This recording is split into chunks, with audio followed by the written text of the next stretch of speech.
As the leader of the Booner Pack, I lead from the front. All right, boys. Lock in. It's our core foundation, man. Grit. I'm fired up. I'm fired the f*** up, boys. It's pumping right now. It's got my juice pumping, boys.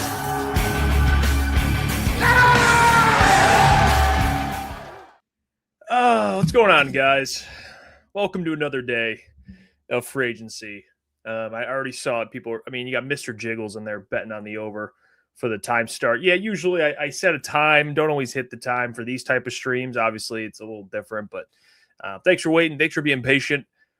Some things have happened today that we have to talk about. Updates to free agency when it comes to players the Lions should have signed, players they did sign, and who they've spoken to. Kade May spoke to the media. We'll watch that together. All right. I haven't seen it yet, so we can watch that on stream and see what Kade May said today.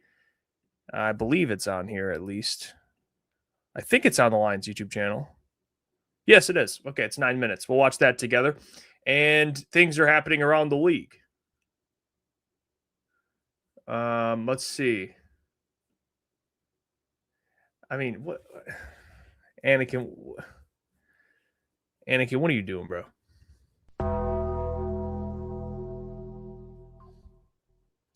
What are you doing? I mean, why? What are we doing here? Just Fan says Juicy Jeff is on the phone with Brad Holmes getting the latest info. I wish.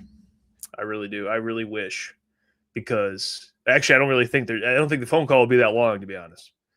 I'm messing with you too, Anakin. All right. That one, I'm just gonna act like I didn't see that first one. All right. There are some things that happened. The Lions did sign a DB. They did sign a former Buccaneers DB. I will show who that is in a second today, kind of give my thoughts on that roughly. And then we'll look at some edges later. I think someone said Dre Greenlaw signed with the 49ers. Is this true? Oh, yeah. 49ers are signing Dre Greenlaw to a 1-year, $7.5 million contract. All right. So Dre Greenlaw, another linebacker, off the board. There you go. Dre Greenlaw is off the board. All right, let's go through some things that happened today. Lions signed former Buccaneers DB Christian Izien.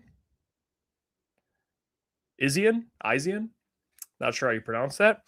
I do remember him. I did see the clip of him picking off Jared Goff. I do remember that interception he had. It was kind of if you watch it, kind of thrown right to him. He capitalized though. He's played 45 games the last 3 seasons with the Bucs, 165 total tackles, 3 interceptions. He's about 5'10", 5'11". He could play nickel. And a lot of Buccaneers fans seem to like the guy. There you go. There's some depth at nickel. I don't look at it any more than that, to be honest with you. I'm not going to sit here and I don't mean this as any disrespect to Christian. I'm excited to see if he can become an even better player. He's 25 years old, but all due respect to Christian, and I know he's going to catch a stray and he should not catch a stray. It has to do with my frustration with the Lions. This does not move the needle for me, so it's really not worth discussing. This is just, he's 25, 26 years old. And if we're being honest, guys, all these moves indicate to me one thing and one thing only, all the re-signs, all the signings. The Lions are getting younger, and it just feels like you're in a soft rebuild. I don't know. Feels like you're in a soft rebuild. Not a rebuild, maybe a retool would be a better word, which is just pissing me off the more I think about it. So congrats to Christian. But he unfortunately does not help Aiden Hutchinson, which I see Schiff got in there. I'll tell you what, though, the man who did help Aiden Hutchinson last year is on his way to visit the team Christian was just a part of. Al-Quddin Muhammad is visiting the Bucs today. We'll see. Not good news. Okay? At the start of free agency, I could give a damn if this was news. Now that we're on Thursday and they need an edge. No, he really signed. Is this true? Did he really?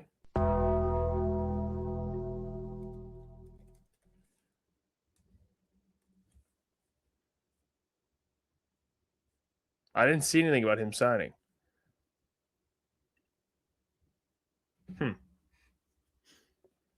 Yeah. Oh, I just saw he visited. Yeah, I didn't see he signed. Okay, yeah, I just saw he visited. He got me. I was like, okay, here we go. But we'll see. At this point, I wouldn't mind if he was just a part of this roster and then you brought in like a Clowney or somebody else to start, like a better Davenport. Or you drafted a guy to pair with AQM in the second round. But even the second round, we can't even look at second round picks as like guarantees because you just cut one yesterday. So it's like, are we really going to look at a second round pick as a savior? You got to hit that rookie parlay and all these guys got to hit. It's kind of a tough situation to be in, no? I mean, we're talking about multiple second round picks that haven't really worked out, and we're going to go and depend on a second round pick. Also, the Lions did re-sign Tom Kennedy and Trevor Nowaski. Yay. Awesome. Awesome.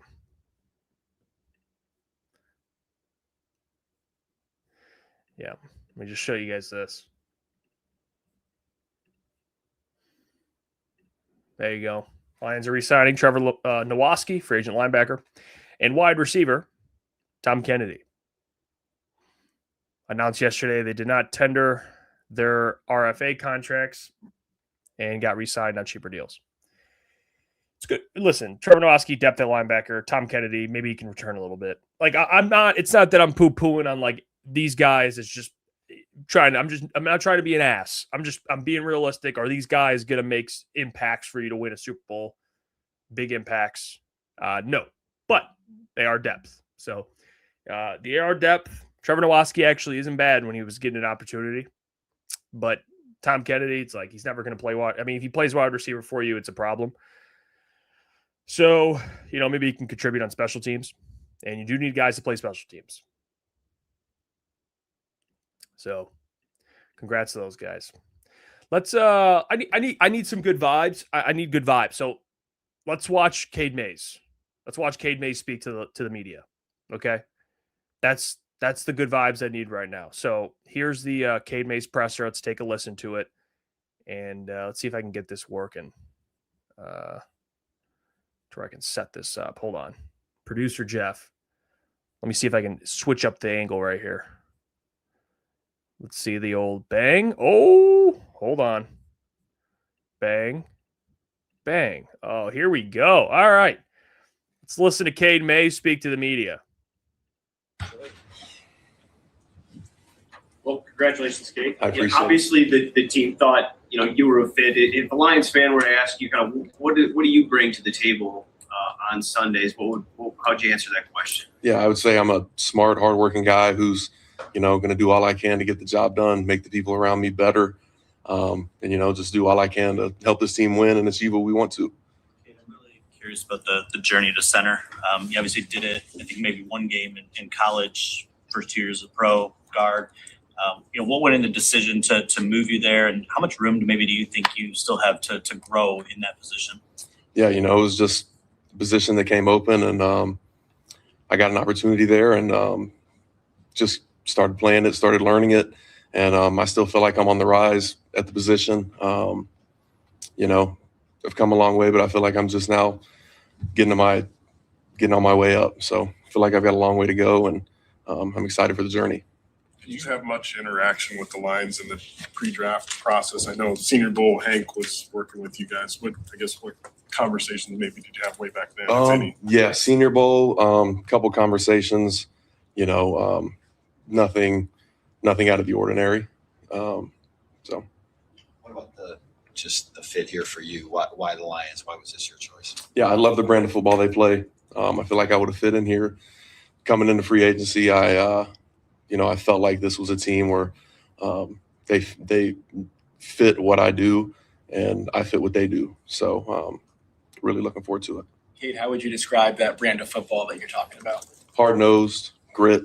Obviously, you see it all around the building. But I feel like I play into what they do, and I was very, very interested when going through the free agency thing.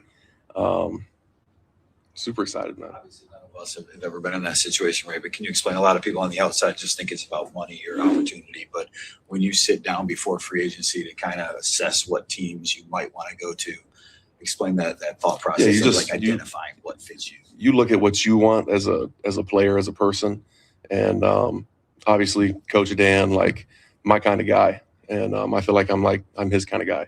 So you look at stuff like that. You look at the brand of football they play. Like I said, hard nosed and wanting to move people vertically and get the run game going. So yeah, that all that stuff kind of goes into play. Just going back to the versatility aspect of things, how do you feel like that cross training has kind of helped you develop as the best overall football player?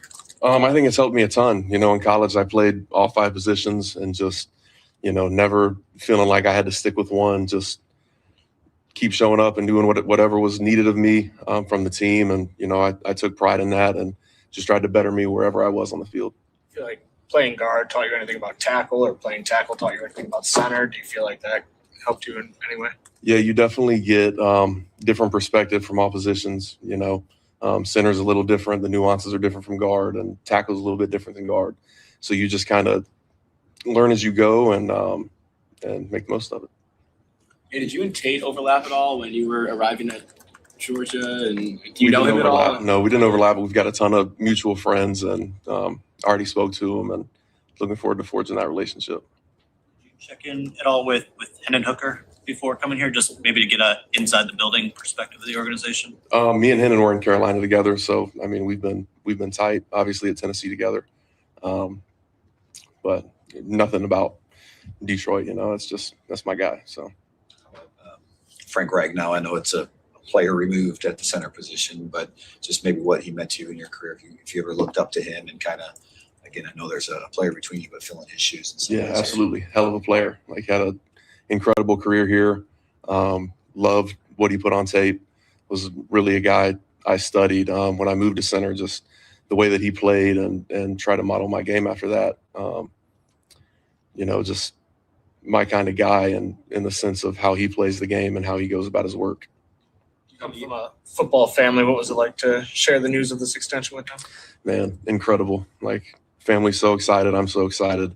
It's been a long journey to get here and a lot of ups and downs, but I'm incredibly blessed and grateful and thankful for the opportunity.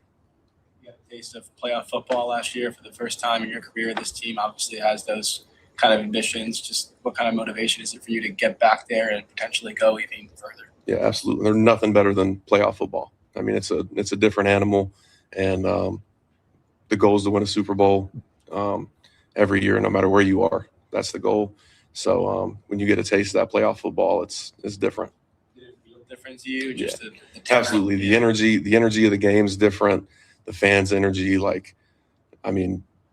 it's definitely a different beast, and I can't wait to experience it here. This line's going to look a whole lot different than it has in past years, right? Taylor Decker's gone, Glasgow. You're part of sort of the new, generation of linemen here. We talked to Larry earlier. What does that mean to you to be a part of that, and what do you think the two of you can kind of help this line do? Yeah, I'm just incredibly excited to compete and for the opportunity, go out there and put my best foot forward every day and try to be my best and make the people around me better. A lot of people talk about the mental aspect of being a center and how much study that takes. Where are you in that part of your journey of becoming a true center? Yeah, I feel like I've learned a ton. I feel like I command the huddle, get everybody on the same page, communicate with the guys around me and be on the same page as the quarterback. That's the main goal. Make sure he's protected and keep hits off of him and keep hits off the backs. So I feel like I'm good in that sense. I feel like I'm a pretty smart player, high IQ, and put a lot of work into it. You get a chance to connect with Jared yet, and what kind of relationship can you guys forge between now and the beginning of camp, if any at all? Yeah, I've talked to him a lot of time between now and then. So I think we'll hit it off. He seems like a great dude, and I'm excited for it. Let's go back to the studying aspect. What do you enjoy the most about like that Monday to Saturday time frame when you're digging into all that game plan stuff?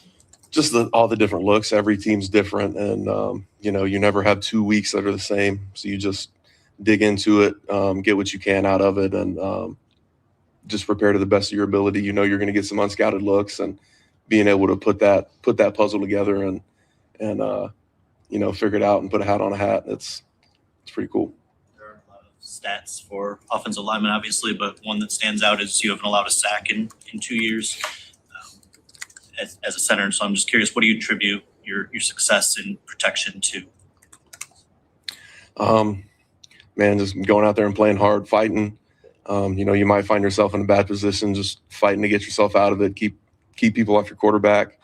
I take pride in that. I take pride in keeping the quarterback clean and keeping our backs clean. So Here all the time, football is football, and there's only so many run plays. Which one's your favorite when it gets called? I like duo. I like going north and south, but I feel like I can fit into any scheme, run any scheme. But I like power football, going north and south. So Take us through those 2 hours or whatever it was before you agreed to deal with the Lions. Just how frantic is it? How many teams are calling you? Do you do the Zooms with the teams, or how'd you handle this? yeah, I let my agent handle everything. He did a great job, kept me in the loop with everything, but I put everything in his hands and let him kind of handle it. And I just sat back and let him deal with it. The final deal, or did you have a couple teams at the end that Yeah, he'd have conversations and call me, and then we'd hash it out, and then he'd get back on the phone, and he'd just keep me in the loop, and we talk things out. Good. Thank you. Thank you, Kate. Appreciate y'all. I'll tell you what. I like him. I really do. I think you can just tell the guys about. And we can talk about. Listen, we can talk about Brad Holmes and that defense. Which, by the way, that defense, by the way, like a massive concern. Okay, no, we can talk about it all day. We could probably talk about it until I end the stream. We could talk about the defense and look at how bad this defense is, and probably still will be, unless you hit a rookie parlay in the draft. But we can also talk about the positive things. Kade May is a very solid option at center, man. He really is. And, I love the way he approaches football. He mentioned, how much pride he takes in protecting the quarterback and, how he loves north-south football, which the Lions run game, what they want to do with Gibbs, and now Isaiah Pacheco and whichever running back they like, loves duo. So I'm excited for Kade May. I think they got him at a really good price. I mean, $8 million for a starting center, and I think he's going to be above average is pretty good. I mean, you saw what Tyler Linderbaum got as an All-Pro, and you're basically paying 1/4 the price, almost. It's like and he's not obviously Tyler Linderbaum or an All-Pro, but still, like $8 million for a starting center is pretty good, really good. And he was really, besides Tyler, one of the better centers on the market. I think Connor McGovern got like 12, 13 million. I think he's a better player, but Kade May's at $8 million is fine. I think it's a good deal. So got to give credit to Brad for that one. The problem is these are all moves. It's not a problem because it fixes the center problem, but all these moves have been on offense. Okay. And everyone's like, well, what's going on defense? And you haven't really been signing anything or signing anyone of significance. So that's where really the issue is on defense. And they're just signing basically depth pieces right now, which is fine. It's fine. These guys are good depth. They signed a nickel today. Good. You run some nickel. He didn't, his grades were pretty poor, but Buccaneers fans love him. Okay. Buccaneers media loves him. They're sad he left, so I don't think he's a terrible player by any means. But he's not like they signed, one of the better nickels or like a good nickel established guy in the league. It's it's a UDFA who's kind of fought and been gritty. So he could play special teams, but like Trevor Nowaski, Malcolm Rodriguez, good depth. But those guys, like if they're starting for you, it's a problem. And then who else they signed? Rock, which I'm glad he's back. But again, he's not starting, but he's good depth. Yeah. I mean, there hasn't really been anything monumental on defense. Again, I'm not expecting Max Crosby. It'd be awesome, but at least someone that can come in. Actually, I'll show you guys Jim Costa's tweet because Jim actually laid it out perfectly by putting kind of like a depth chart on defense. Here, let me show you guys this, and you'll kind of see what I'm saying with this. Like, shout out to Cookies, man. Let me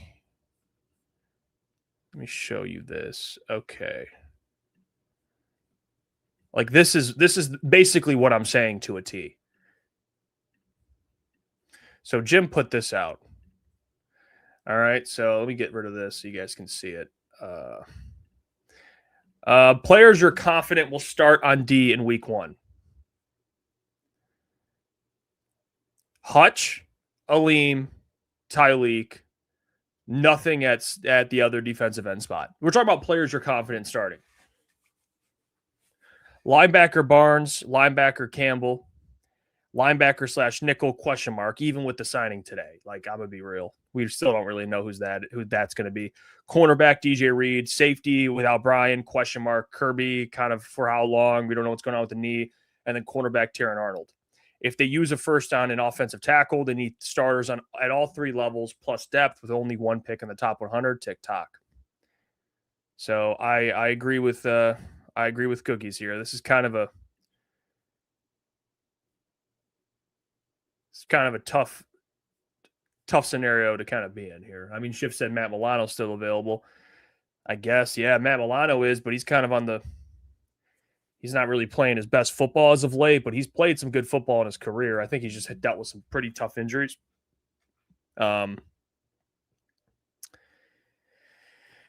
He's dealt with some tough injuries. I know last year he had 3.5 sacks, played in 12 games, the year prior 4 games, the year prior 5 games. He had a great 2023. Well, he only played in 5 games, but he had 2 interceptions and a forced fumble in 5 games. So, maybe that's someone you go out and sign. He is a little older, but they need experience. I mean, he's 31 years old, but I understand getting younger.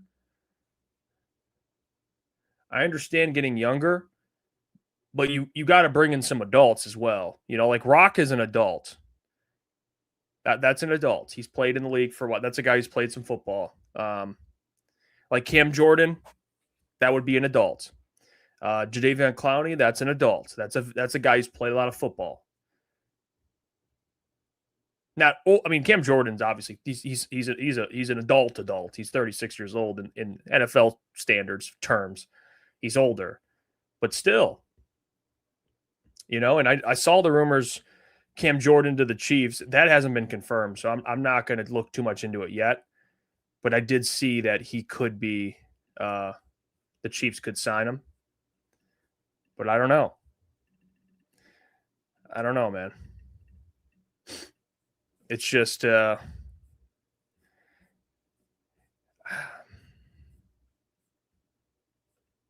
another, and I know people are. I think the easy way to defend it would be, well, they have a lot of time. But the problem is the guys that are really good fits for the Lions are no longer available, except for some guys. But it's usually older players now that are, like Joey Bosa is still out there, I guess. But man.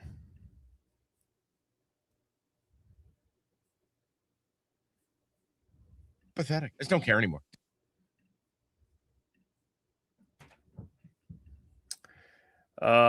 Platonic Zombie says, if we don't see any significant signings, significant meaning 3 or 4 more players, I would expect Brad to move back in the first round to get more draft capital, maybe even drop in second as well, or 2. This is where I'm at with the draft right now. It's like you can move back, but if you're looking for an offensive tackle, there's going to be a run potentially on tackles in this draft, man. There's some really good tackles at the top of this draft. And the issue that you might run into is if you trade back, you might miss out on some of these better tackles. I'm just saying. You could have had a higher pick if you lost to the Bears. I'm not advocating for trying to lose. I'm just stating that. Okay. You would have had what, pick 14 or something like that, 15. You would have had a couple picks better. So I'm glad they beat the Bears. I'm glad they had a winning record. It's okay. I'm just stating they could have a better pick. And that could be the difference, a couple picks. I understand that. But Monroe Freeling is just moved himself into like the top 12, top 10 potentially. Francis Maui Noah, he's going to get drafted very high. Spencer Fano could fall, I guess. He's a guy that maybe the arm length gets him to fall. But if you trade back into the 20s, I don't know. You might have to settle for the kid out of Arizona State, the right tackle who's kind of a project. You need a guy that can start day one at tackle. So I don't know if the Arizona State tackle makes a lot of sense. Caleb Lomu would probably be there. But it is a risk if you trade back. Now, what's more realistic to me, or what's more realistic to me in the draft is they trade up from the 4th round to the 3rd round because they have multiple 4th, multiple 5th, they have a ton of day 3 picks that they can trade up with. So that's probably more realistic that they can move up in draft in the 3rd round. So they would have a 3rd round pick and, they have 18 right now. So you could probably move up 20 or so, 30 or so, 40 or so, who knows how many picks. They moved up to get Isaac Tesla, but they can do it again. And I wouldn't mind trading future capital at this point, to be honest, because you need impactful players. You need more picks in the top 100. You really do. So I think it's more realistic they trade up from the 4th past up than trade back in the 1st round. The only time Brad's traded up or traded back in the 1st round was once, and he did it for Gibbs. And the reason why is because the guy he wanted, Devon Witherspoon, was taken. And they got Jahmyr Gibbs. But that was also at 6. They're at 17. Do you feel comfortable trading back into the 20s? I don't know. It's tough. You lost Taylor Decker, which, it is what it is, but you don't have a starting tackle. I know Larry Borum met with the media, and he's excited to be home, and I'm happy for him as a human. Like, he's back in his hometown playing for his hometown team. I bet his family's excited. I'm not trying to poo-poo on that, but I'm just being realistic. Like, you don't want Larry Borum starting right away. He's a good swing tackle, and he's good depth there at tackle. He should compete with Giovanni Manu to start and your 1st round pick, but it looks like a 1st round pick is basically going to be the guy that you're forced to take, an offensive tackle, because I don't know what other position you go that you feel comfortable with, to be honest. And honestly, this is kind of an underrated part right now to Rich is saying, and I think we need to start really thinking and understanding this point, really start thinking about it. The remaining older free agents are going to want to sign with a Super Bowl contender. Lions are just not a Super Bowl caliber team. People don't want to hear it, but it's the truth. Right now, this is not a Super Bowl caliber team. I mean, they're just not. As constructed. There's been off seasons where they had, a need or two. They have so many needs on defense. I mean, you're with no money. They don't have a lot of money. So when you're asking Cam Jordan to come here and play at 37 years old, it's like, if you're Cam Jordan, do you want to join this roster on defense maybe to play with Dan Campbell. Dan Campbell's one hell of a pitch. You get to, get coached by Dan Campbell and play with Aiden. That's a great pitch. But realistically, I mean, this is a team that just missed the playoffs. It's tough. I'm not saying they're bottom of the barrel in the NFL, but they're not a contender, but they're just outside of that. Maybe some moves would put them into that contender status. Maybe Cam Jordan would help boost a little bit, but it's not like Cam Jordan comes and they're a contender. I mean, they still need more work, truly. And you kind of need Kirby to be healthy, and you need a little more depth in other areas. And maybe we can have that conversation about the defense, but you need Aleem McNeil to get back to what he was. There's a lot of things that kind of need to happen. So, it's a good point by Rich here. Honestly, it really is. I know people don't want to hear it, and it sounds like I'm just, being a hater, but I'm just being honest. We talk about defenses win championships, and be realistic, guys. Is this defense winning a championship? That's the big question. Is this defense good enough right now to win a championship?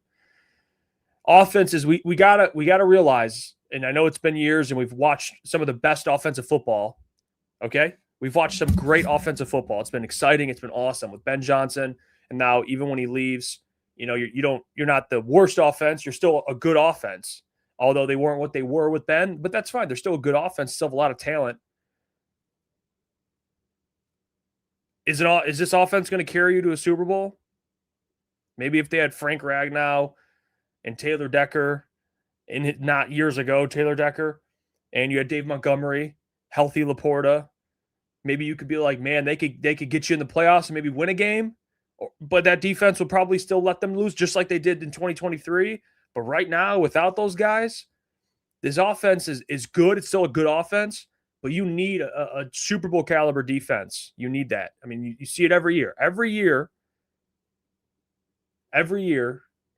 we see teams win Super Bowls because of their defense. And Derek says Taylor Decker, question mark. I meant Taylor Decker from years ago, back when the 2023 championship run, that Taylor Decker. Obviously right now he's a different player. But what I mean was back in the day when you had that offensive line that was, the best offensive line arguably in the league. When you had that, you had David, and you had all these pieces playing at peak level. That offense carried them to an NFC championship game. I still think that wasn't a Super Bowl caliber team because of their defense, and they didn't make a move at the deadline. But, I mean,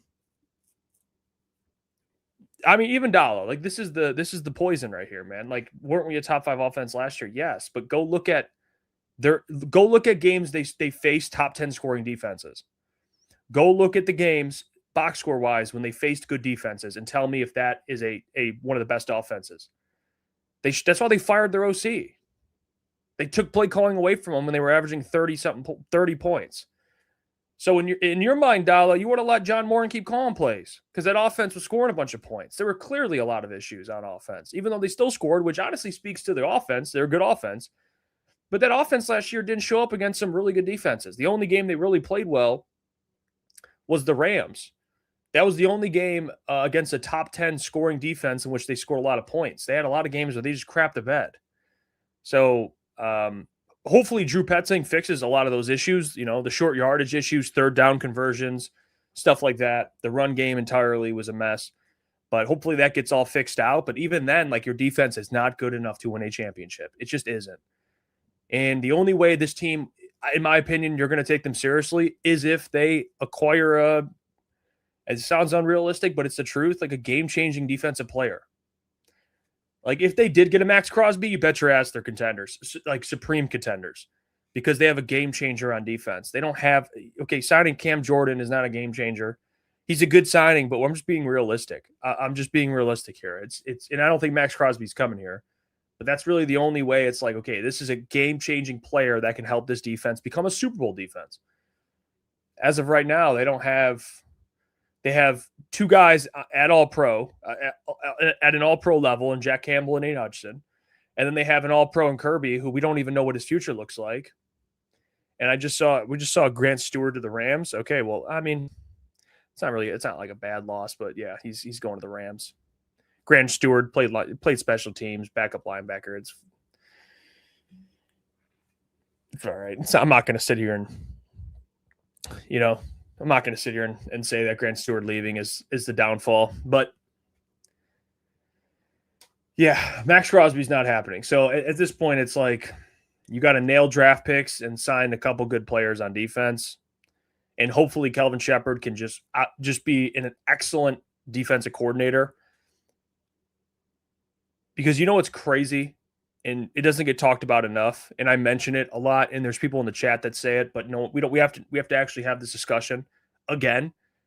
Through Dan Campbell's tenure with the Lions, they have never been a top half defense. I'll say that again. Through Dan Campbell's tenure, they have never had a top half defense, meaning top 15.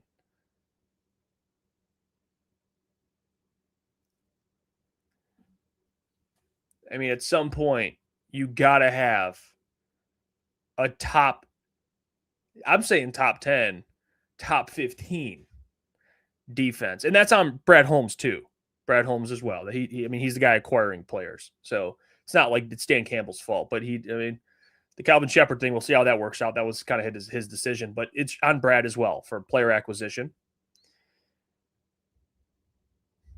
They've never been a top half defense. So why is it realistic? I'd be drinking blue Kool-Aid to sit here and tell you that this roster is winning a Super Bowl. I mean, seriously. Never had a top half defense, guys. I mean, that's insane. The first 2 years are excused because it's a rebuild. Okay, I understand that. But we're talking 5 years. 5 years. Seriously. Evan Foster says it's mostly on Brad, Jeff. That's fair. That's fair. I'll give you that. He's in charge of the player acquisition, so I understand that. I do. He's drafting the players. He's signing the players. So, Full Slate Farms. Appreciate you watching. He says, look at the cap. Look at their cap. Offense versus defense. It's 2-to-1 offense. Yeah, I mean they're spending double the money on offense, and it's working out. Their offense has talent. They have a ton of talent in offense, but it's that's not winning you a Super Bowl alone. It's not. It's not. The defense is going to help you win a Super Bowl. Even when the Eagles had Saquon Barkley rushing for 2,000 yards, A.J. Brown, Devontae Smith, Dallas Goedert, Jalen Hurts, the best offensive line in football, and they had, who calling plays, Kellen Moore calling plays. They still won because of their defense, because they had Vic Fangio and just guys flying everywhere. They had an elite defense. That's why they won. The Seahawks, I mean, we don't have to talk about that. The defense won them. All 3 levels were making plays. It's just this is it's not, I shouldn't have, I mean, I'm a guy who yells into a microphone. I shouldn't have to, this is not game changing or game breaking news, or this isn't some hot take. It's just, if I can notice it as someone who's yelling into a microphone, you'd think a professional would notice it, a general manager of a football team. It's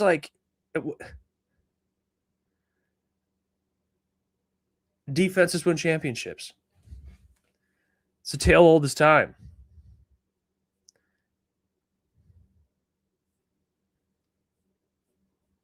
The Rams, I thought the Rams would win the Super Bowl. Their secondary was so bad, it prevented them from winning a Super Bowl.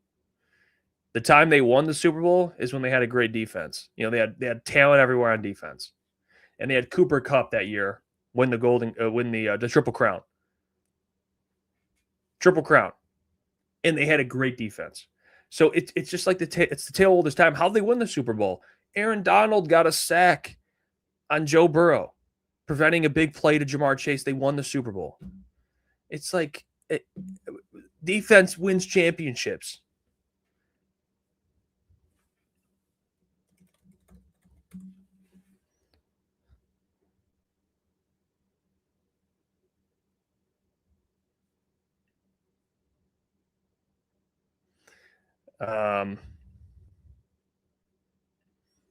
Let's see.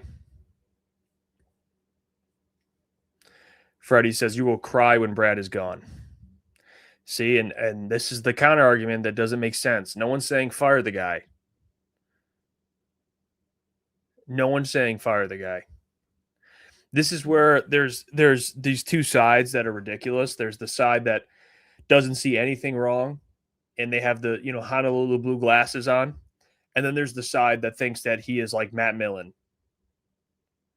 Okay, there's two sides to this. Listen, I think Brad is a good GM. No one's saying fire Brad. Okay, and if you think I'm saying that, then I don't know what to tell you. I really don't. They should not fire Brad.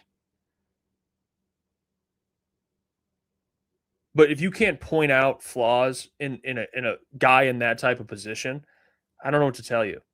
Keep eating whatever he's feeding you then, I guess. I don't know. I mean, seriously, I don't know. Just keep eating whatever he's feeding you. I don't know what to tell you. I really don't. I appreciate you being a true, one of those true fans that don't see anything wrong with anything at all and just think everything is positive. God bless you. But man, It's like, if you can't realize things are lacking, then I don't know what to tell you.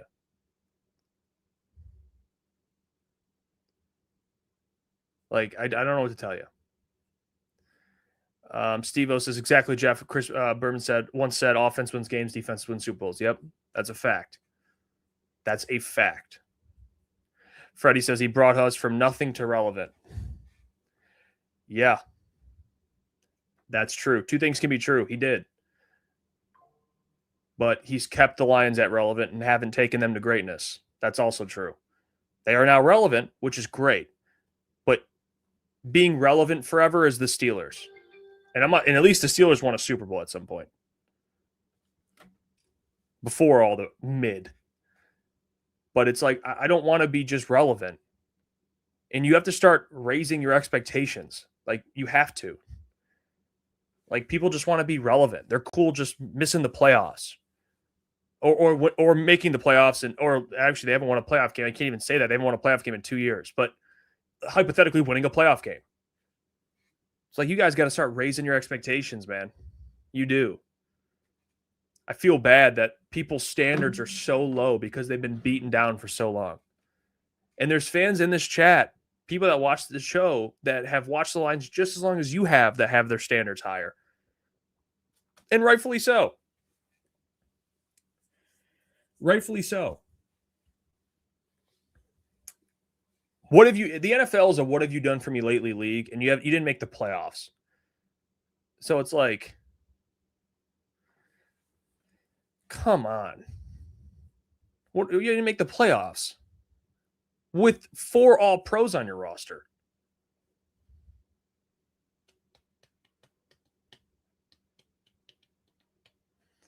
Let's see. Ryan.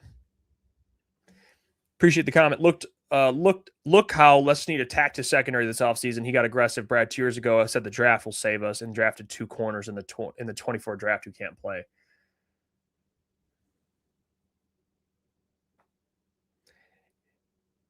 It's a good thing to point out, and here we go.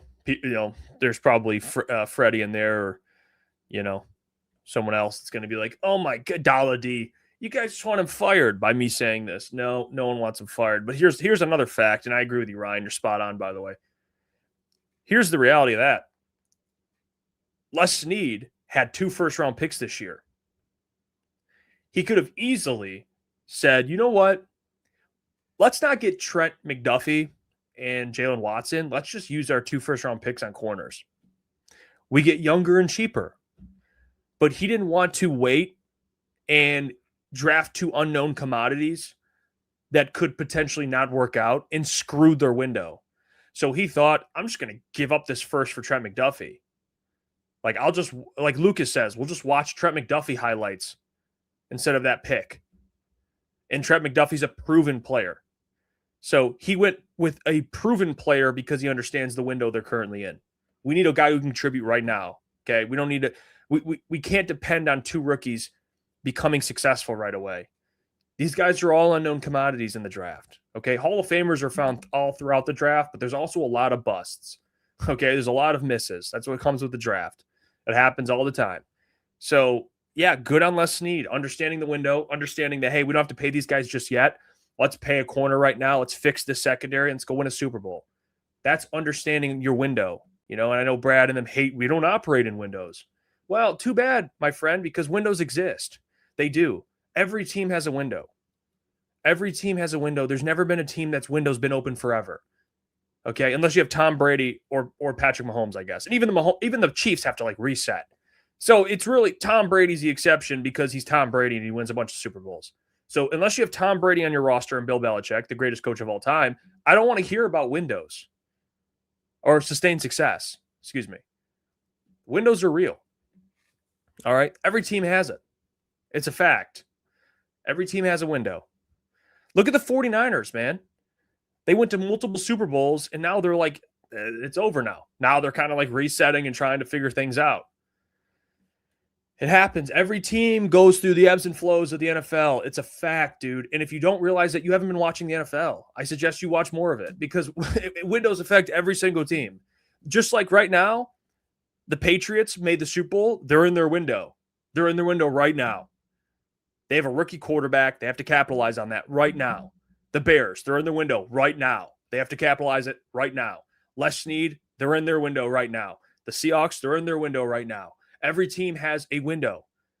Okay? The Broncos, same thing. They're not paying their quarterback. In 2023, you were paying Goff $30 million. You had more money to spend. All your best players were on rookie deals. That's your window. So if you don't believe a window exists, I don't know what to tell you. I don't know what to tell you. And to be honest with you, we'll see how free agency kind of goes.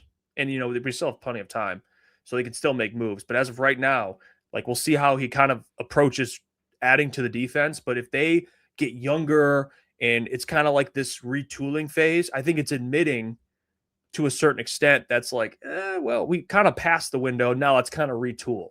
You're basically admitting that. It's we got to let all these guys go. We can't afford them. And we have to pay these other guys. We got to get younger. Well, yeah, that's what happens. You let your window pass by. That's why Sam Laporta, Jack Campbell, Jahmyr Gibbs, Brian Branch, now he's hurt, but those guys coming up for extensions, you're not going to be able to keep all of them. Years ago, you had Aiden Hutchinson on a rookie deal, your best defensive player on a rookie deal. Penei Sewell was on a rookie deal. Amon-Ra was getting paid pennies. Jared Goff was making $30 million. It was just a different time. You had Ben Johnson. You had Aaron Glenn. Well, I know Aaron Glenn got, a lot of heat, and rightfully so. But the point is, Aaron Glenn is better than Calvin Shepard, okay? And I don't know if that means anything, but at the time, you had your prime for coaches. They could have gotten better at defensive coordinator, for sure, but still. They had the coaches there. They had young players. One thing you can't predict is injuries as well. You guys know how that turned out. 15-2, you had injuries. Injuries happen in the NFL. So that also kind of puts pressure on things because you never know when injuries are going to pop up. So when you have a healthy team, sometimes it's damn. That's why Dan Campbell, if you don't believe me, listen to your head coach, Dan Campbell. Dan Campbell said it to all the people, Freddie, Dalla. Dan Campbell said it himself. After the NFC Championship loss, we may never get back here. What? Why do you think he said that? Because he understands it's hard. It's hard to do this shit. That's why when you have opportunities, you have to be aggressive.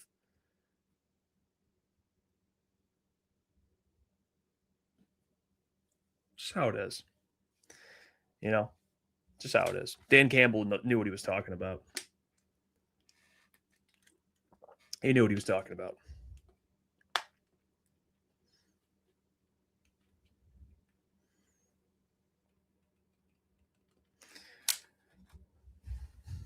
Evan Foster says, if you are wasting years of your all-pro players, they're going to want out. Well, they're not going to be able to afford them. That's basically what it is. I mean, Jack Campbell, you'll pay. Jahmyr, you guys know how I feel about that, but they'll probably try and pay him as well. But Brian Branch, I mean, I know he's coming off an Achilles, so it doesn't help, but he's probably not resigning.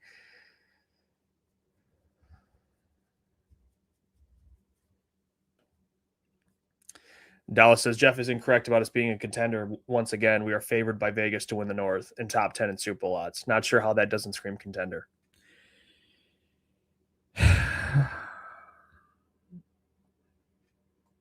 If you want to base it off Vegas, go ahead.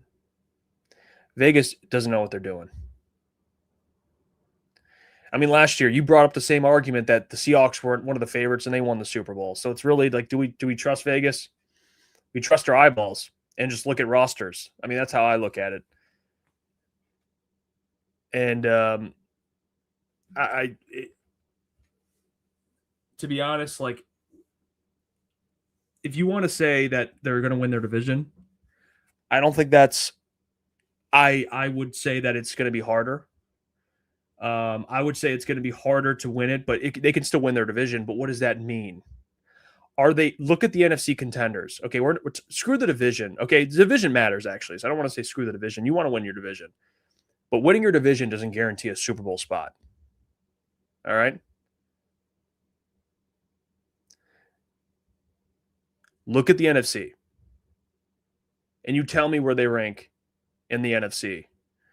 And if you want to put them, and look at some NFC teams and say, well, and right now, I'm going to be honest, I wouldn't. They beat the Bears twice, but we just saw all that played out. The Bears won more games because they had an easier schedule. And I think that's why the Lions are probably favored because they have a fourth place schedule and they're probably going to beat up on some teams. And we'll see how the schedule shakes up. But they're not better than the Rams. They're not better than the Seahawks. They're just not. Okay? They're not. That defense is not good enough.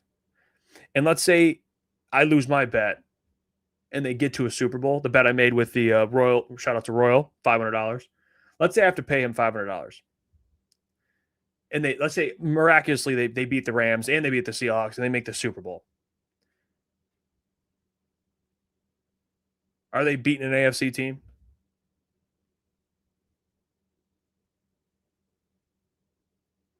Like, I just don't. This defense, there's just no way. There's just no way, dude.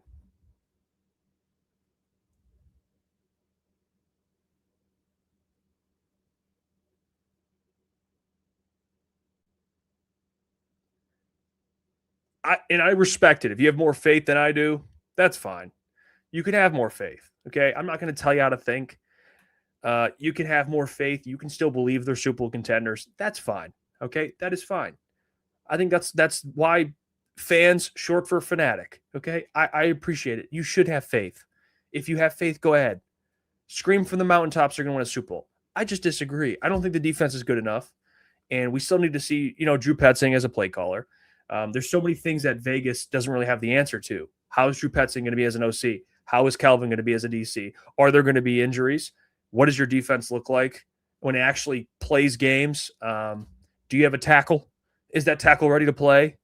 Is it going to be a liability all year? There's just so many things that you can't predict that happen in a season. And I think with the defense right now, and it's like, if I got to see Trevor Nowoski play football,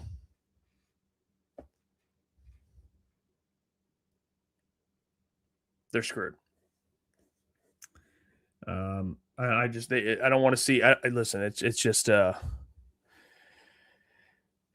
Robo is right. Seattle has a new OC, so that's actually good. That's good. And we don't know if he's good or not, so they have to still prove that. I think the Rams are the clear favorites in the NFC. I do, given they're healthy. Obviously, like I just said, you never know. Things can happen. Things can happen.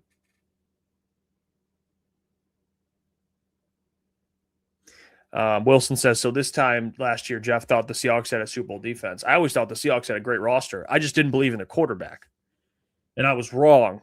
Okay, Booner was right on the Seahawks. I was wrong on the Seahawks. But no one said they had a bad roster. We all watched those football games. I just didn't believe in Sam Darnold. So that's where I was wrong. Not about the defense. The defense was good. I mean, Mike McDonald is basically Sean McVay of defense. I mean, he's that guy's a genius, and they have great players. But I just didn't think their quarterback was good enough. I didn't. I'm being honest. I didn't think their quarterback was good enough. I think the Lions' quarterback's better. I think Jared Goff's better than Sam Darnold. Caleb Banks broke his foot.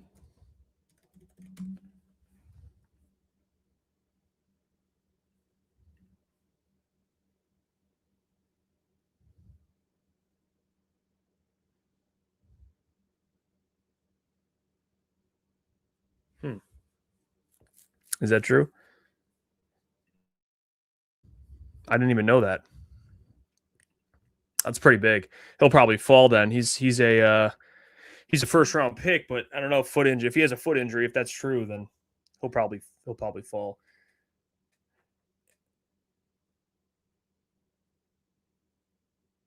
Freddie says Tesla was worth the picks. Okay, this is why. Tesla, let's just say, I think Tesla's a good player. I think he's actually such a good player that they shouldn't have extended J-Mo. And that's where it doesn't make any sense to me, Freddie. I want you guys to explain this to people that are like pro Brad, he can't do anything wrong. Explain to me why you trade up multiple picks to go get a wide receiver who's it's a luxury pick, by the way, to be your number 3 wide receiver.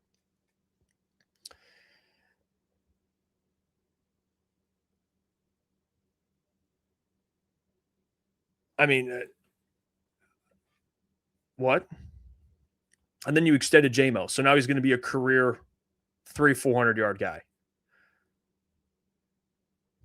Unless there's injuries. I feel bad for Isaac, actually. I think he's much better than that. I really do. What was your comment, Douglas? I didn't even see it. Skipping my comments. Oh, it's all good. We'll be relying on rookies until we fire Brad. Well, okay, hold on. See, I'm not saying fire Brad, but they are going to be relying on rookies. I think if you're going to fire Brad, it would take like another meltdown and he's on the hot seat. I wouldn't fire him. I think he's earned more time. So that's why like I don't think Brad's like the devil, but I don't think Brad should be fired right now. I don't think Brad would fire if let's say they make the playoffs and lose. I'm not going to say fire Brad. I'll say he's on the hot seat. In that following year, it's do or die. But I won't. I'm giving Brad more leeway because again, he's a good GM. But that seat's getting hotter. Yeah, like Brad or like Matt said, this is why people like Matt. You're logical. I appreciate you. I think there's a lot of people that should think the same way of it. I don't know why this is such a hard concept. Like, no one's saying fire Brad. Brad needs to improve, dude. He needs to get better. He needs to change his philosophy.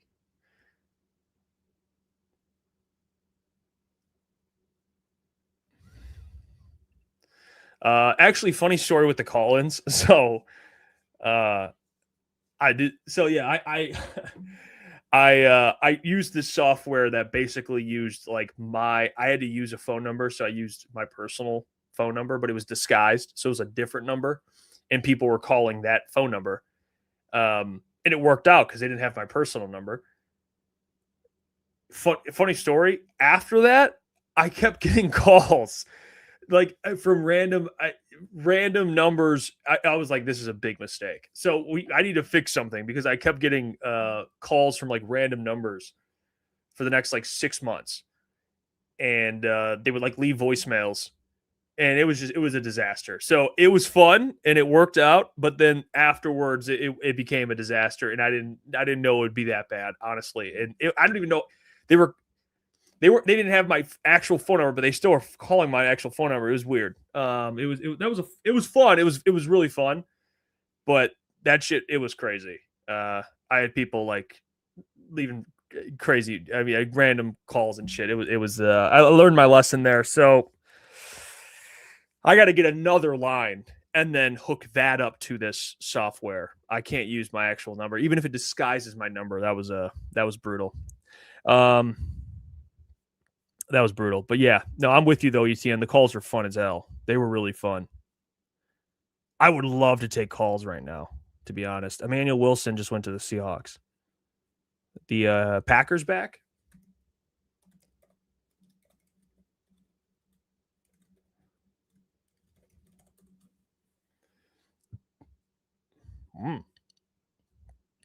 Not bad at all, man.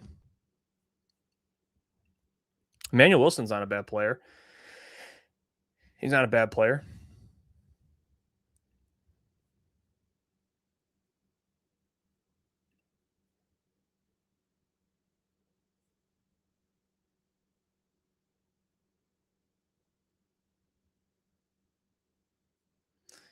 Real cream of wheat. Name one team outside of the St. Louis Rams that 1 year who won a Super Bowl with an elite offense and a terrible defense.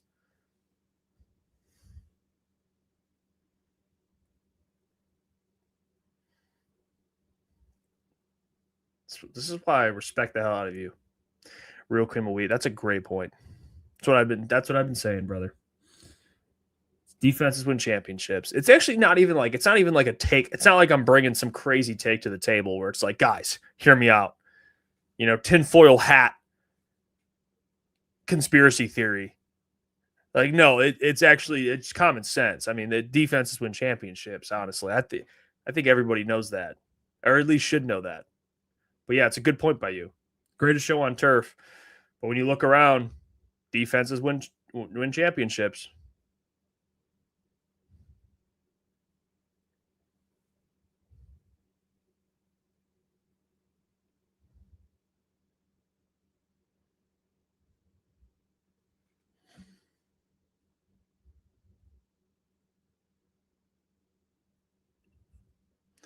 38 of 45 analyzed winners having top 10 defenses and 22 having a top 3 unit. Let me see. How many? I'll actually give you, hold on. How many? I'll see if this works.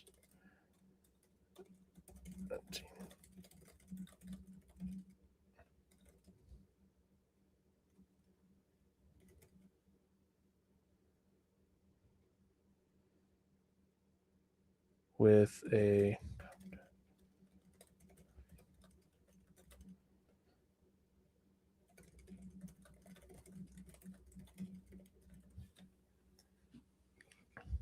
this is where I'll see. Let me see if I can find out. Yep. Yeah, that is true. 48 of the 58 Super Bowl winners had a top 10 scoring defense.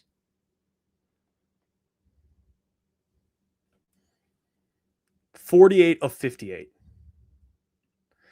What about those odds, guys? You like those odds?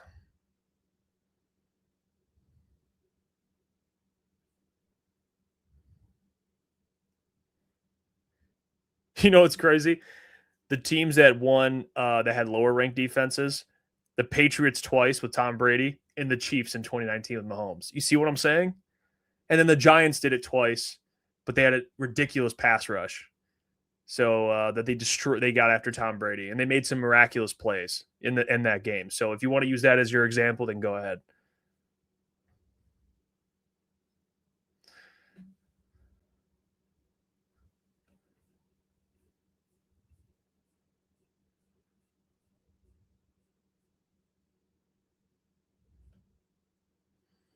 Yeah, honestly, Graybeard, AI, that's where AI it comes in handy when you want to find research like that.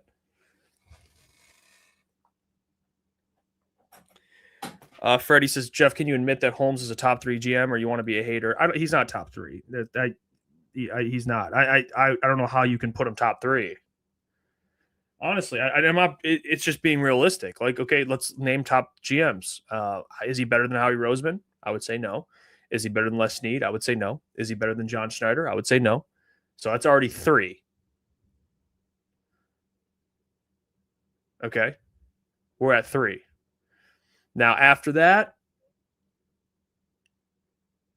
you can go into some other GMs and maybe make some arguments, but at least your top 3, no. John Lynch, Brett Veach, there's 2 more. It's top 5. It's like, then we're talking about guys who have Super Bowls. And you can bring up, well, those guys had longer. They have a Super Bowl. So until he does that, I don't know what to tell you. Super Bowls are what matter. I mean, John Lynch, maybe you can break, but he's been to multiple Super Bowls with Brock Purdy and Jimmy Garoppolo. I'd say that's pretty good. But yeah, I mean, Les Snead, Super Bowl. Howie Roseman, Super Bowl. John Schneider, Super Bowl. Brad Veach, Super Bowl. John Schneider, by the way, Super Bowl. So it's like, come on, guys. I get it, and I'm not saying he's a bad GM, but top 3, we gotta be realistic here. Yeah, like this guy, you can still believe in Brad and still hold the man accountable.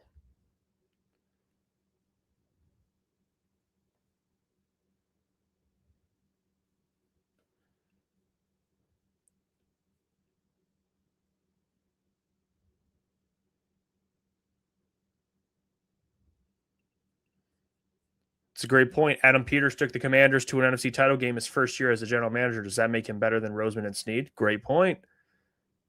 Those guys had longer to do it. Come on, man. Adam Peters is not better than those guys. Like, that's a great point, ETN. It's like, what are we doing? What are we doing?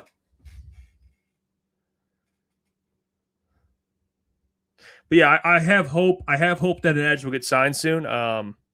I'm not. Listen, it's been quiet today. Besides, they signed the nickel. They signed the nickel out of Tampa. They re-signed some guys. I just want a defensive end. What was Booner saying? Edge to the D. That's all I'm looking for. What do you think, Booner? Hey, bud, come here and sit on my lap.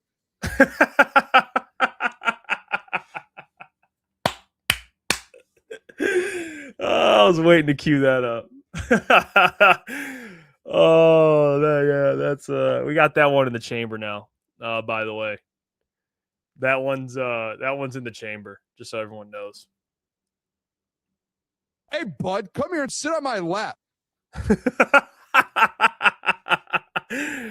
Oh gosh, I could just keep clicking that sound effect. That's hilarious.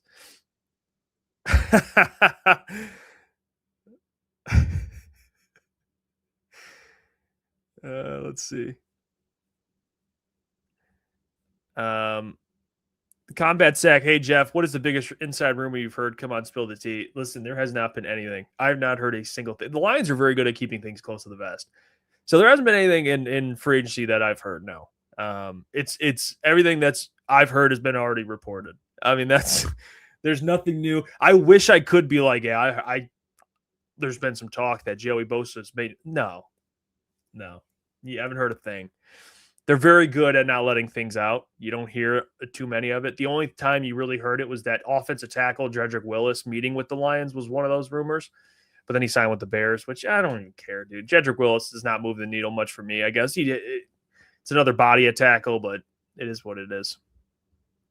But no, nothing.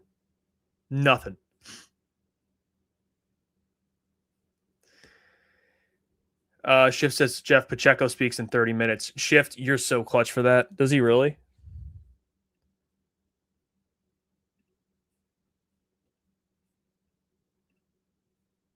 Oh, we're watching this together. We're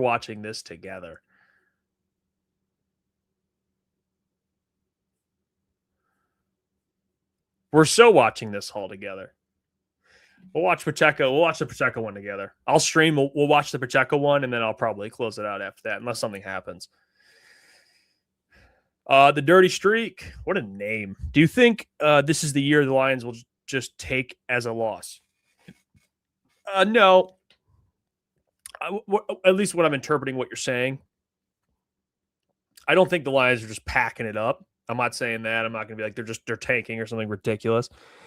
I think they think in their minds, I think in Brad's mind, they're going to try and win. I think that's what, or at least he thinks we're going to try and be as competitive as we can be given the circumstances. I do think there's a little bit of retooling going on, and I think Brad in his heart knows this isn't a Super Bowl roster.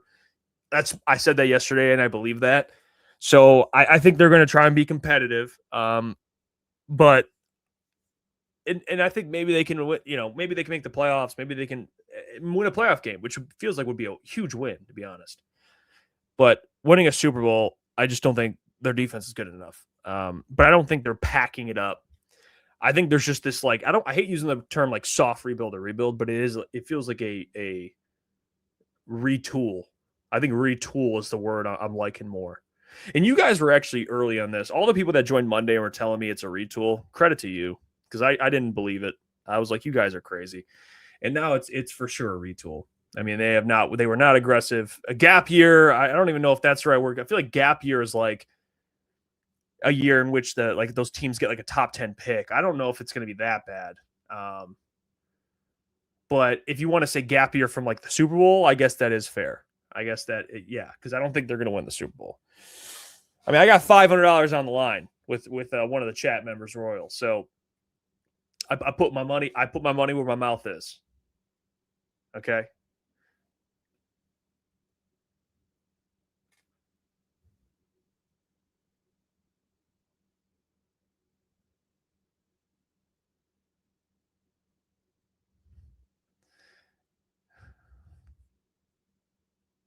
Ryan says top 3 GMs take offensive and defensive linemen in the 3rd and 4th rounds. Brad, the last couple of years, has either took a project who didn't work out or traded those picks away. Yeah, I think this year, guys, I think the whole project thing is I don't think it's going to happen this year. Maybe it's me being hopeful, but I think Brad's probably full aware that they need ready-to-play players day one in the draft. So I think this year that's going to be a priority. And I think Booner brings this up a lot, and it's a good point about Brad's philosophy in the draft and how, when he was drafting really well, he was just drafting the best player. And then he went away from it and kind of drafted needs at some points. And you saw some drafts where it just didn't work out. They needed corners. He took Terran Arnold, who I still believe he thought was one of the best players on the board. But Ennis Rakestraw, it's like they doubled up on corner. and it just didn't work out. But I think this year you kind of have to go need. I guess at tackle and edge, and it's a tough situation to be in. But I think Brad's is dialing in this draft. I really do. This is a high pressure draft for this. Truly. Matt, appreciate the 10, man. He says the issue I have with Brad's approach is by doing all these top of the market resignings keeps us in this cycle forever. We have to have a balanced approach and not just a top heavy salary structure. Yeah, Doc said it on yesterday's show, man, that the goal in the NFL is you try and keep things cheap, or while you're cheap, you try and be aggressive. But yeah, when you have, that's why people can hate it, but like you're going to pay your running back $20+ million, pay him early. I don't know. Your offense is already has a bunch of max contracts, and your offensive line you're rebuilding because you can't afford to go and pay a Tyler Linderbaum or pay any of these other top guys because you have to get cheaper. So yeah, I get what you're saying. You're making guys like Aleem McNeil one of the highest paid defensive tackles.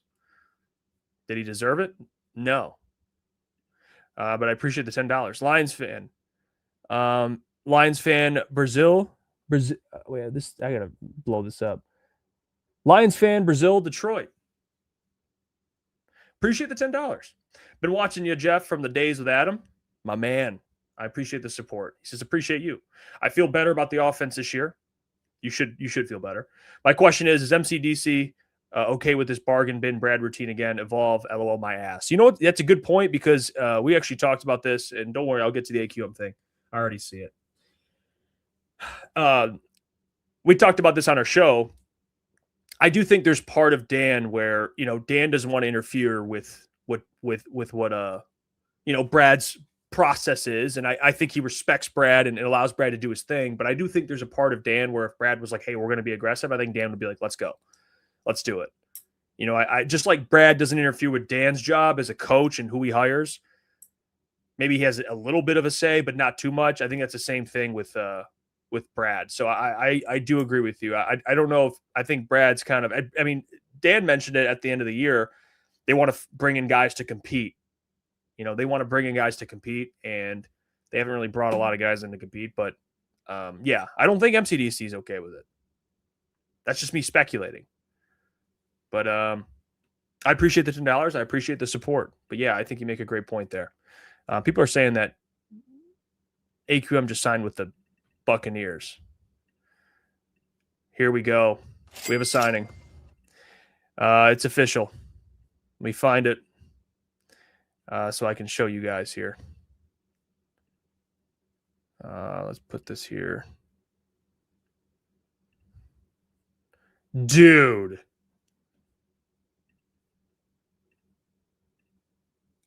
You gotta be joking.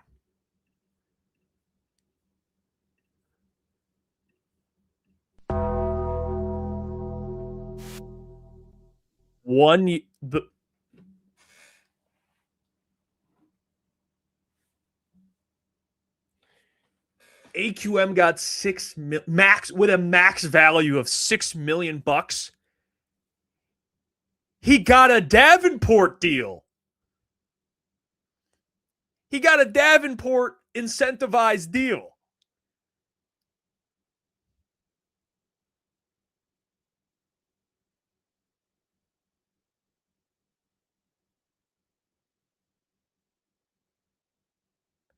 Wow. Now, I'll tell two things can be true. One, I did say when AQM was leaving, or when it was the free agency period, I wasn't too mad about AQM leaving, assuming they were going to bring in edges. I think it hurts really bad right now, given they don't have anyone in the room. And also, I thought he would get more money. To be honest, that was also part of it. I thought he would get more money, but if we're talking about $6 million for AQM, that seems like it would be pretty affordable. Not saying he should start, but with a max value, by the way, of $6 million.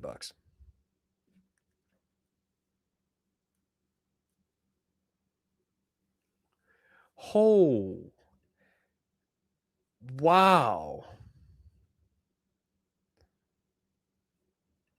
for a guy that had 11 sacks in this defense, and I know he wasn't a great run defender, he was a situational pass rusher, but even if you brought in a better Davenport, like someone that can play on the first 3 downs and or first and second down, excuse me, and then maybe AQM could be a guy, rotational guy that can come in on third down, I think he would be worth the $6 million as a rotational piece. I mean, maybe not a guy you heavily depend on. You know what's an interesting theory, guys? And I want to know what you guys think of this. I'm just bringing this to the table. I want to know what you guys think of this. So I was on Lions Collective. I do it every single Wednesday. Justin Rogers, Detroit Football Network, Will Birchfield, 97 The Ticket, Colton Pouncey from The Athletic. We do a show every single week. And a point was brought up on that show that there is this type of edge that the Lions really like. It's this pocket crusher edge, Davenport type of edge, big, powerful, Keldrick Falk-esque. That's why people are scared. He's like, they call him Davenport Jr. There's this type of edge they really love. And there is kind of a theory we threw out there that maybe AQM didn't really fit the type of player they wanted, but they were forced to play him because Davenport was so bad and was injured, and he was really productive. AQM was really productive. But now that he's a free agent, do they look at AQM as like, he's not really the type of player that we look at as a fit? Like, they have this image in their mind of what the other side of Hutch looks like. And I think why I'm frustrated is like, we got to get away from that. We got to get away from like this idea of what the edge they want looks like and just sign talented football players. Just get a talented football player. I get setting an edge. You want a guy to defend the run. AQM can't necessarily do that. He wasn't. He's more of a pass rush specialist. But it does have this whole, like, throughout Brad and Dan's kind of tenure here, it feels like they've been just wanting this type of edge. It's like the Josh Paschal at edge. It's like this, Marcus Davenport. This, like, maybe Keldrick Falk will be drafted. It's like they're not this like pass rushing specialist guy, but they're just a big pocket crusher run defender. And then it just comes down to Hutch having to basically get every single sack. Like this, for example, Shift God, he says, Jeff, would you take Josh Sweat? I would, but I don't think that it makes sense for them. I don't think they would want Josh Sweat. And it's sad because Josh Sweat and Hutch would be really good together. And I think he asked out of Arizona. But I don't think that's a move that they would make. I don't. I don't think that's a move they would make, unfortunately. Purple Prince, I disagree, Jeff. I don't think they have a clue in the world what they want opposite of Hutch.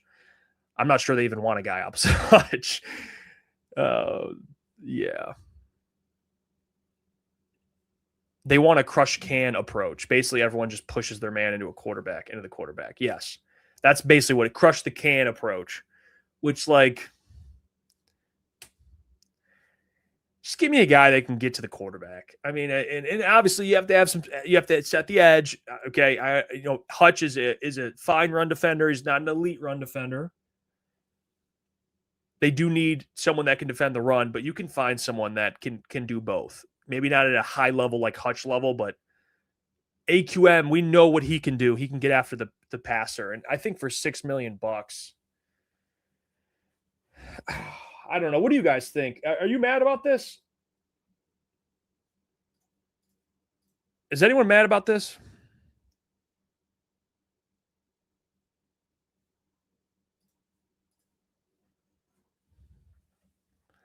For the price, Blitzing Lion, appreciate the $2. Jeff, they want you opposite of Hutch. It seems like that, to be honest. It does seem like that. Blitzing Lion, I'm sorry, bro. I missed your earlier super chat. That's on me. Even if we add, I don't trust Shep to be elite. Well, I'm with you. I'm skeptical about Shep as well. So I'm with you. But I appreciate the $2, Blitzing Lion. That's on me. DMP says pissed. Freddie says no. Meme says duh. Another player gone. Gabe says for the price, I'm a bit bummed. That's not thrilled. Yeah, I'll say, and I'm trying to be consistent here because I didn't expect the price point to be $6 million. A max value up to $6 million, a 1-year deal with a max value up to $6 million. But I was the one that was like, AQM, that's probably not the guy you want long term. I think he's going to get paid more. I don't think he's worth the money. Yada, yada, yada. They should get someone that can, play most downs and not a guy who's a pass rush specialist. I did say if he were to come back in that role where he's kind of a, some fresh legs, get after the quarterback, like that stuff, I would be okay if he was in that role. And then I see this 1 year with a max value of $6 million, and I'm like, okay, that doesn't really seem that bad. I mean, what the hell? They just didn't want him back then at all. $6 million feels, maybe they have a bigger move at edge lined up. Hopefully.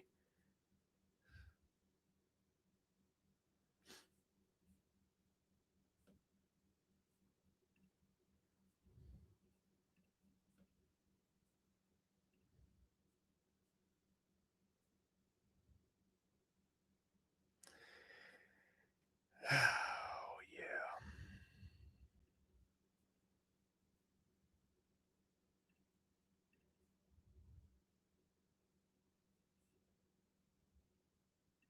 Meme Studio says, I would hope it's either Joey Bosa or Cam Jordan. Otherwise, it would be a failure. I think I would assume something's lined up, right? I would assume there's something. Insane Lion Fanify. Appreciate the $10. I appreciate it. Cam Jordan, Joey Bosa, and AJ Epinesa are all still available. What if they sign Cam to a 1 year, $10 to $12 million? Would that make you happy? It would make me happy. It would make me happy because I just want them to add to this defense, and they don't have any pass rushers.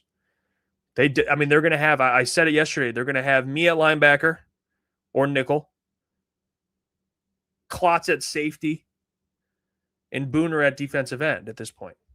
That's what it looks like. They're going to have this guy playing defensive end. This guy. Bud, come here and sit on my lap. That guy's playing defensive end for you.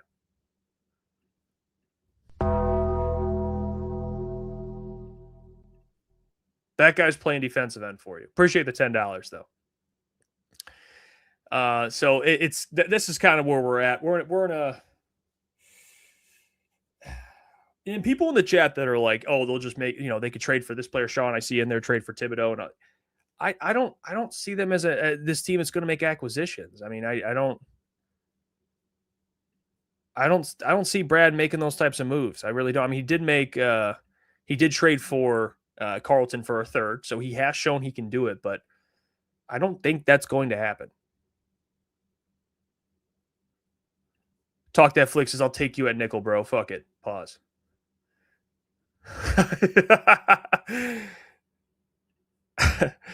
Yeah, I don't know if you want that. I'm not doing nothing. I'm not doing nothing, man. I don't know if I'm Cooper DeJean level, I don't think I am. I'm getting cooked. I'm going to be a liability out there. I'm going to have a football, bounce off my helmet in a big game, and someone's going to catch a touchdown. You don't want me playing nickel, all right? You just don't. Yeah, Meme Studio. Actually, for all the people that are just tuning in, I'm going to watch the Pacheco press conference live. So stick around. You can watch it with me, and I'll be live streaming it. So when he meets, we will be live watching the press conference, reacting to it. So that's the plan. So there's big news. See if there's anything else happening. Seems like the biggest news this week, besides Kade May's, has been guys leaving. I mean, that's really what we've been talking about the most. Is the bigger news is all the guys, the bigger names leaving. I'll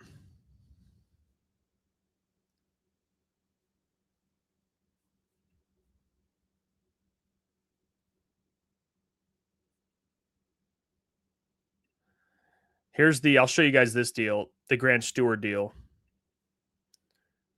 Hold on.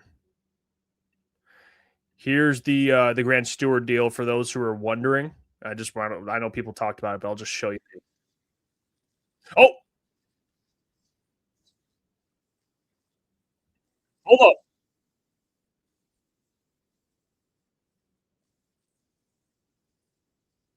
at that. And coach and the staff here, the Ford family, they believed in me and gave me the opportunity to give 110% here. And I'm going to show y'all the real 10 is back. You look at the combination of Sonic and Knuckles that have been successful the last few years here, man. Some people might look at that as pressure coming in and that, but how are you looking at it coming in off this tandem being so successful and you having a chance to follow up and build your own kind of legacy here with Jameer as well? Yes, definitely. Jameer, one hell of a player.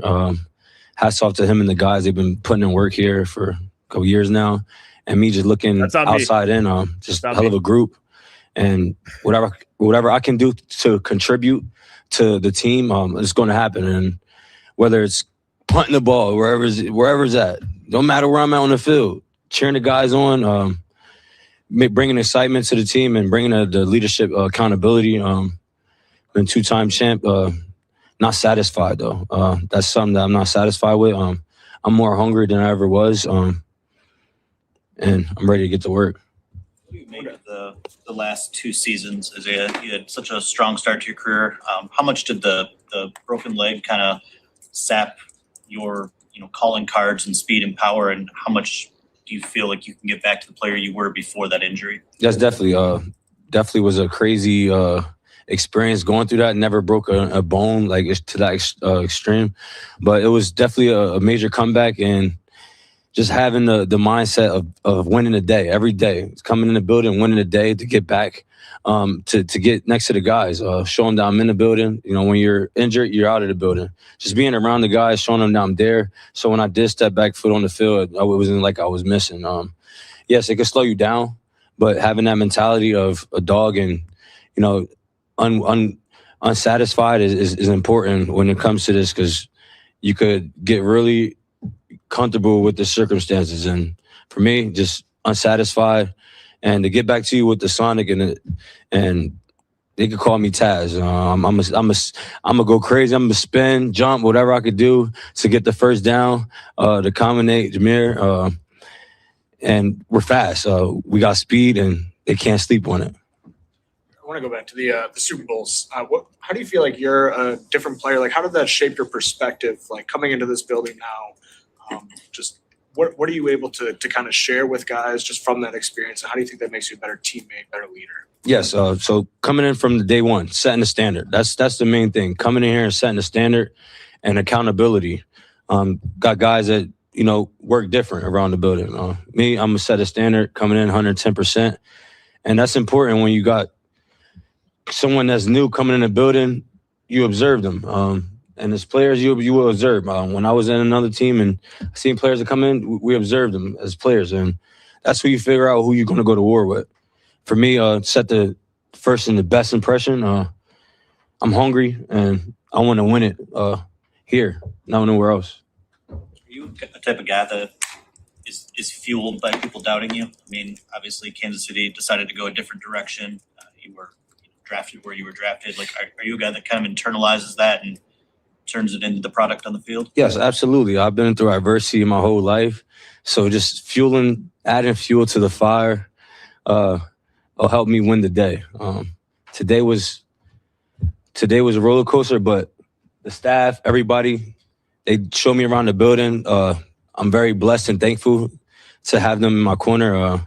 It's made it so much easier for me today to come in here and get ready for you guys as well. And most importantly, just finding that mentality in every player, that DNA is the win.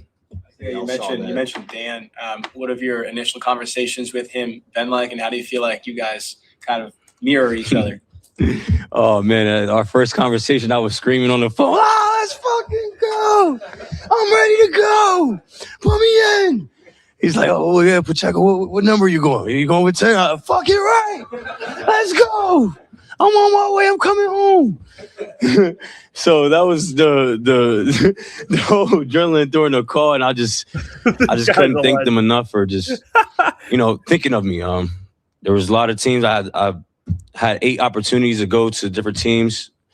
Kansas City was one of them, but once they made that move, I know that I had to look forward to opening up the doors to going somewhere else, and this was the first place I thought of. My father's a Leo. He's a Lion. So we're going far, baby. Can you explain a little bit more? He said he had I've seen it 8 from afar, opportunities. for your whole career, but that violent 8 rushing other style, like, where does it opportunities. come from? Yes, that violent rushing style comes from being unsatisfied. Going out there on the field is never going to know when your last play. Going out there, making that play for your teammate will show them that you care about them, and vice versa. When you got a wide receiver blocking down the field as a running back, you love that shit, because when you get the opportunity to block for him, you're going to finish everything and in the way to help him get positive yardage. So that just comes with the mentality of being accountable to each other. What does football mean to you? Football is my heart. I love it. I bleed it. Shit, I die for this shit. It sounds crazy, but I love it to that much. And I wouldn't want to be anywhere else besides here on this day. And with this new family, we got something to prove, and we're going to write the story.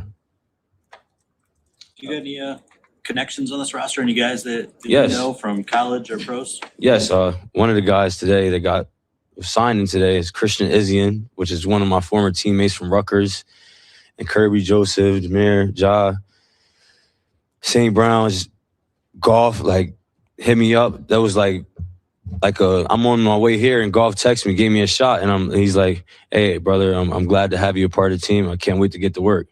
And I'm like, right there, like, bro, like, let's do it. Let's set the standard. Day one, I'm excited to get to work with you, and I just can't wait to block my ass off for him, man. And I know the O-line is showing what type of player I am. It starts at practice first. Maybe this ties into what Justin asked earlier about the injuries, but you said early on the real 10. You want to show everybody the real 10 is back. What happened to the real 10 the last 2 years? Yes, through opportunities, you make the best of them. I can't only control what I control. If I'm only getting 100 carries, I'm getting 100. If I'm getting 20, I'm getting 20. I control what I control. Keep the same mentality every day in the building. Go in there smiling, get guys going, and make sure the team we're heading in the right direction. As a leader, being on time to those leadership council meetings, either if I was to start or not starting, it didn't matter. If my name was on that board, I was in there in that meeting on time and wherever I had to be, set the standard in the room for the younger guys. You mentioned the success you obviously enjoyed in Kansas City. This team's been close for a couple of years. How close do you think this team is to maybe enjoying some of that, and how much a part of your decision was that? Yes, watching from afar, very close, and just being a player and a teammate. I'm not a father, but one day, and just being someone that they could look forward to and count on, and look to the left and right and know that he got my back. And that's the type of player I am. And for everybody in the building, we're going to win together. That's what it's all about, together, doing everything together. You did face this team a couple times in KC. What was your impression, I guess, of them? Oh, the impression of them, they had some big boys on that line. Damn, every time I seen O-line, I'm just sitting back like, they're all like fucking 7 foot. I'm like, damn, who their dads? So I'm like, as a younger guy, you get to be around, some special guys, and everybody has a different mentalities. And, for me as a younger guy that's still growing and willing to learn, just mindful of I'm all ears open and I'm willing to learn. You met your position coach here. Seems like he might have similar energy to you. Yes, Coach Choice. I don't know if he smiles as much as me, but oh man, we're gonna have fun in that room. I can tell the energy's great. The mindset. He showed me something today that I already was ready to jump out my seat and get to work in the room. And I'm like, damn, like it's just that much of a detail, a pinpoint. I'm gonna write them notes and make sure I get everything I need to get and information to obtain to go out there and perform. Just something from your film that he was showing you that you could be better? Yes, getting back vertical, off the line of scrimmage, making a cut, 2 outside of the lane, 2 outside of the hole, getting back vertical, hitting it, exploding. Don't need to do extra movements. See it, visualize it, hit it. What do you feel like a new start, a new beginning, just like this new new situation can do for you? Do you feel rejuvenated in a sense at all? Or? Absolutely. I felt wanted, and now is the time. Well, it was the time to to build off of the previous years. You're gonna have doubters. It comes with it. It's how you perform and how you react, and I know that I'm willing to give it all, 110%, and it's what I love to do. He said he had 8 Back on your opportunities. time in KC, obviously One of you had a lot those was the success Chiefs, there. and he said I don't know how it ended, no. But just how do you sort of look back at the last 4 years? Oh, I love every single one of those coaches in the building, players, EQ. It goes down the line. Like everyone treated me like you would want to get treated in a building, and that's what brotherhood was about. And just coming from that, reflecting on them, and just bringing something to my life as a player, maybe a father one day, and just knowing that whatever you do it all 100%. You got guys, you build friends off of the leadership. You know what I mean? When you're accountable, you can bring a whole team with you, and that's what it takes to bring the whole team.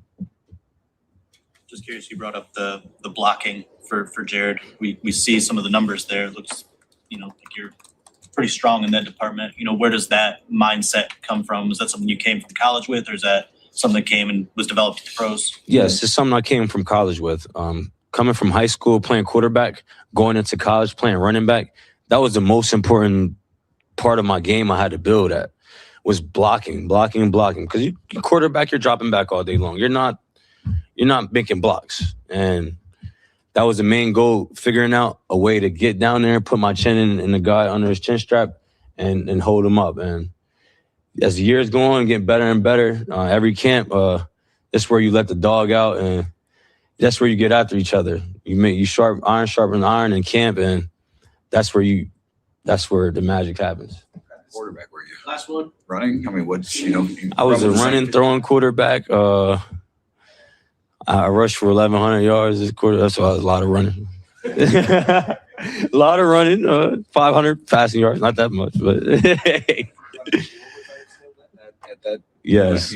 Yes, my high school coach Russo always told me, A10. Well, I wasn't 10 at the time. I was number 1. A1, be smart, run out of bounds. You don't need to take those extra hits, because I was always just wanted to crush somebody. Just wanted to crush them. But as the years go on, you got to get smarter about it. And most importantly, have fun. Right? Yeah. Just real quick, I mean, this is a place that likes to run a lot of trick plays. How's your arm? We shall see. Thank you, guys. Thank you, guys. Appreciate it. Yeah, listen, I like this guy, dude. I really do. I like this guy. I think you can tell why they love him. He fits in perfectly.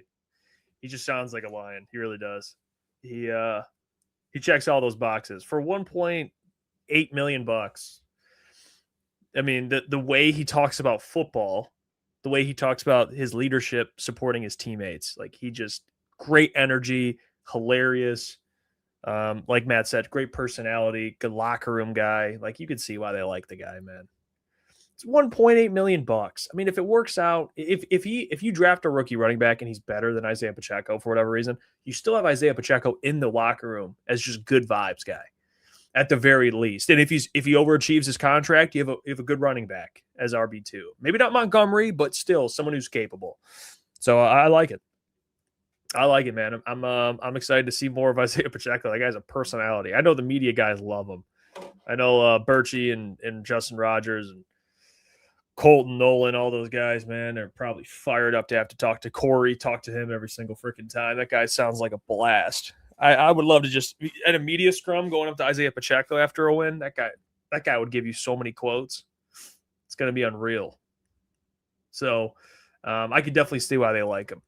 We'll be live tonight, 8 to 10 p.m. as usual. I wanted to get on and at least just chop it up with you guys. I know we had some negative conversations, more positive. We're ending on a positive note, talking about Isaiah Pacheco. But we will be live tonight to recap the day. So come hang out with us. The support on the channel has been amazing. I appreciate you guys, all the super chats today. I don't know if I missed any while I was doing that. I did give out some memberships, so those who got it, congratulations. It's for the month, the next month. So until tonight at 8 p.m., I will catch you all. But until then, peace.